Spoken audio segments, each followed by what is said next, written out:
Hey there, it's CJ, and I'm just a normal college student like you probably are. To me, cooking is not a hobby, it's a life skill, like working out to maintain a healthy lifestyle. But it goes deeper than that. Cooking is a way to share to your friends, significant other, family, YouTube, and to express yourselves in ways where you cannot have seen it before. Ways where you discover why one ingredient works with another and how you would create such a great solid meal. You have to taste. Every week, I'll transition into a category of food in numerous ways where you can approach it in your own kitchen. Welcome to CJ to Taste, a new weekly series strategically designed to grow your confidence in the kitchen, no matter if you're a simple college student living in an apartment or a father or a mother. I'm excited to start the series with you, but first is this no food episode. Are you ready? Welcome to CJ to Taste.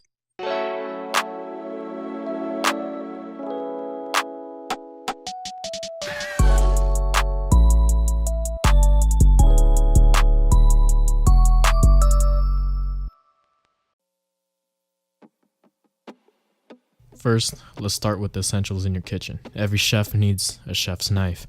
Now, if this was the only knife you would ever need, well, this is probably it.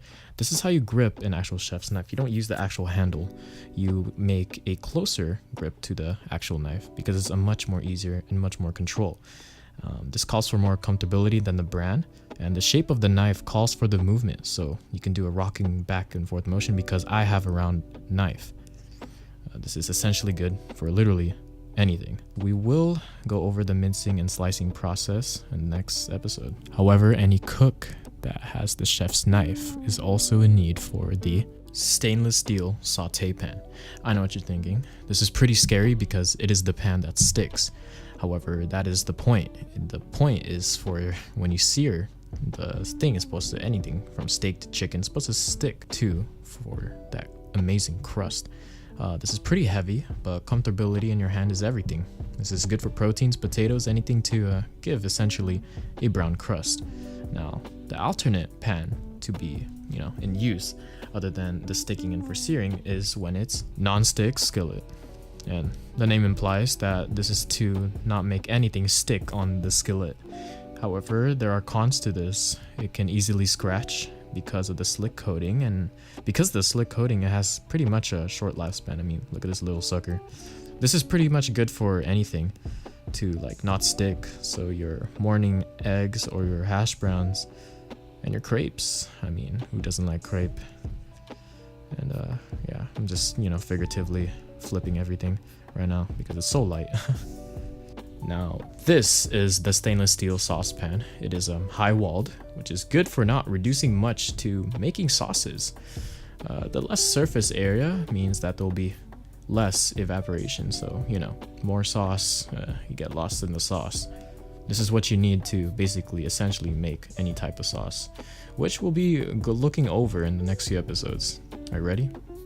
Anyways, but moreover, this is the instant read thermometer. As the name implies, this is probably the only thermometer you ever need, as this really is accurate, and it only takes about a few seconds to even just measure a piece of a 2-inch thick steak or any piece of meat that, that's the only way to do it. You don't need to use the pinches of your finger and press your hand. That's complete bullcrap.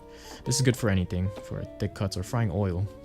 These are oven mitts. As the name implies, they're for, touching hot surfaces, which you really need. There's no other way to do it. Let me stop right there.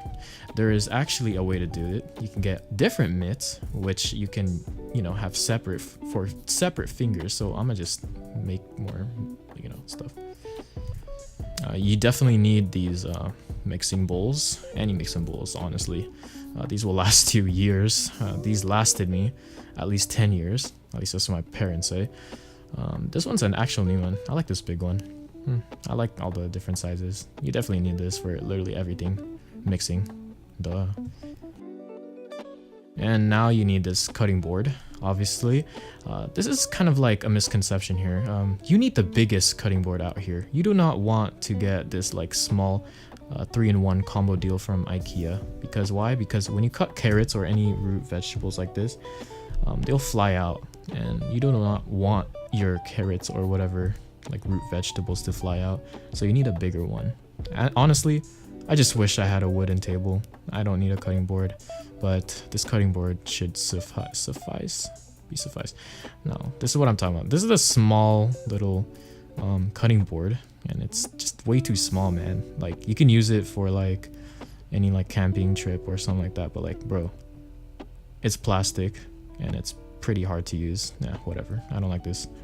This is definitely it. This is it, Chief. Bro, you need this. You definitely need this. This is the kosher salt and pepper. Why kosher salt? Because kosher salt because you can literally pinch. You can see and pinch how much you're putting in to your whatever food seasoning. What else? This pepper itself is fresh ground pepper, which is always better, 1,000 times better than just regular ready-made fresh pepper. And this is essentially what you need in your kitchen. Now in your pantry, you definitely need some salt. 2 different types of salt by the minimum is the kosher salt and the sea salt right here.